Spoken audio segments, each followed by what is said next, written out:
Welcome to the H and H with Rach. A to H with H Rach. H and H with Rach. Ho ho! That's gonna That's talk pretty about. good, eh? Happy Sunday. It's Sunday, my dudes. What have we done today? We cooked I and made muffins and you he made made some delicious corn chicken cream. cream corn chicken bites on rice. We would do a little relationship Q&A. Rach, how many relationships have you been in? Like 3.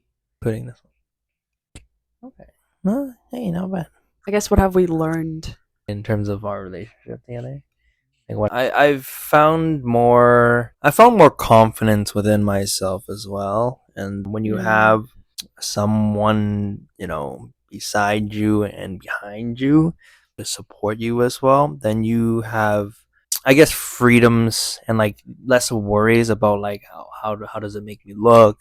I can just go forward and just be who I am basically without like fear, Mm. because now you have that person in your life. It's just like whatever you do, I'll support you and everything like that. And so you do try different things. I think it's the most authentic version of myself basically as I've been for a long time, whether it's my work job or either socializing. I think that's how I am. I learned a different side of me basically, so different sides of how I Mm. react to people. Thanks for, yeah, what about you? Gained a lot. Like I learned a lot like about just like being in a relationship, and like it started, it would be like a honeymoon phase and everything. Mm, And I think at first like trying to be the more kind of proper version of myself. But then as time went on, it felt more natural because then I I feel really like I feel like you had some O shoots in the version, old or shoots. O fudge. Mm. Yeah, you're kind of being very politically correct when I first met you. I feel like that's Really? that's that's that's definitely like earlier on. I definitely found like you're holding back. I guess I'm like that with when I meet new people. Mm. You can't just be like 100% comfortable or like truly yourself. Like Oh you're yeah, that's with that's. someone you just met. What I've learned, I think, like learning each other's love languages and trying to be that for each other Mm-hmm. is huge. Mm-hmm. I think we have like very similar love languages, which Mm. is acts of service, quality time. I would say that. I guess with those love languages, right? As I was saying before, it's like you have to always. It's a continuous Mm-hmm. checking of those boxes, right? And it's relationships, and sometimes where you get more comfortable with each other, you're like, I don't need to fulfill these all the time nowadays, right?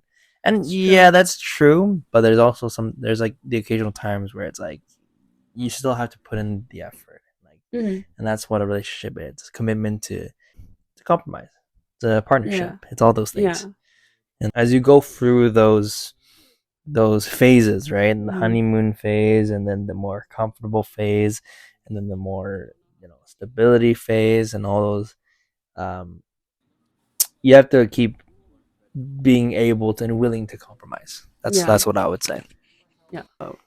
The goal is we're always there for each other and we make each other better for people. Just focusing on our own things as well. This is Yeah. not like some people that get in a relationship and like they kind of lose themselves a little bit, and that's definitely not what we want. We both want to level up individually first, and then we come together.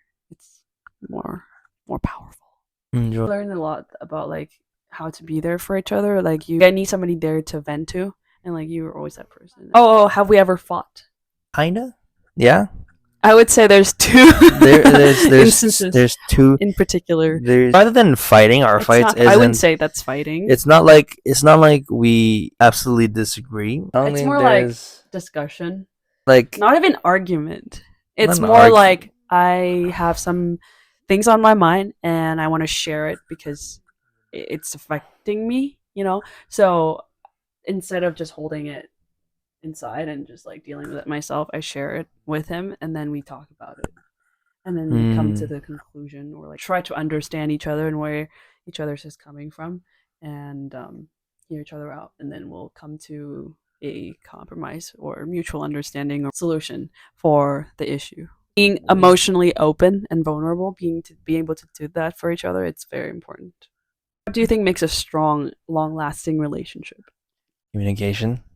That's easy. Mm-hmm. I mean, you just need to talk about it. If there's something's bugging you, right? It just If you don't talk about it, then nothing's gonna work out.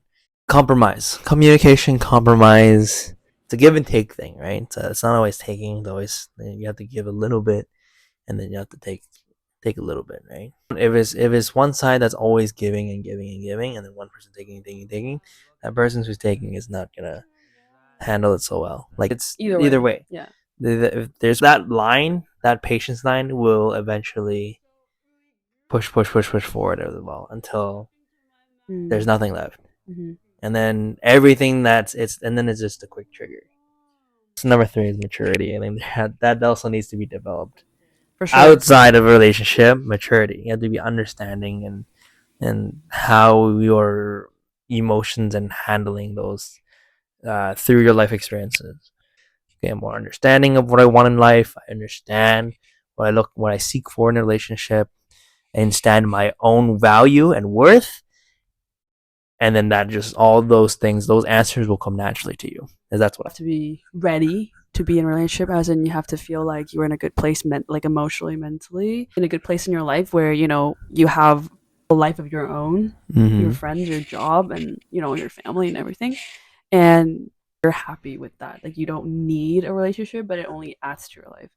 And also, I think another point is values. I think both people share fundamental like values, Yeah. maybe like family or finances or friendship or personal growth. Yeah, personal. So how do you describe my communication style? I think it's very open, straightforward, Yeah. honest. No, I think it like in general, like I think we have similar communication styles. Like I think when people say like, "Are you a caller or texter or face to face kind of person?" I think we're very much callers. Literally just FaceTime each other. It's like our main method of communication now. It's just FaceTiming slash video calling. Yeah. As I was saying, Yeah, come back on part two. I love you.